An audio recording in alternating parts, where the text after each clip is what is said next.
जय शिवराय मित्रांनो पुन्हा एकदा स्वागत आहे आपल्या नवीन व्हिडिओमध्ये। मित्रांनो, आज भव्य दिव्य असे ओपनचे 2 मैदान पार पडत आहेत। तर मित्रांनो, या 2 मैदानापैकी आपल्या सर्वांच्या लाडक्या बकासूरने नक्की कोणत्या मैदानात गटपास केला व सेमीसाठी पात्र झाला हे आपण या व्हिडिओच्या माध्यमातून बघणार आहोत। मित्रांनो, त्याआधी चॅनलवर नवीन असाल तर चॅनलला सबस्क्राईब करून घ्या, जेणेकरून अशाच नवीन अपडेट आपल्याला आपल्या चॅनलवर मिळत राहतील।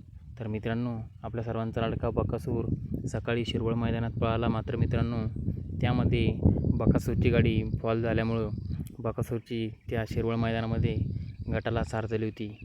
मात्र मित्रांनो, आपल्याला सर्वांचा लाडका बकासूर हा लगेच दुसऱ्या मैदानात म्हणजेच कोंडावळे मैदानामध्ये गट क्रमांक 41 मध्ये पळाला व त्यामध्ये मित्रांनो सुंदररित्या पळून सुट्टा निकाल घेत मित्रांनो आपल्या सर्वांचा लाडका बकासूर हा सेमीसाठी पात्र झाला आहे।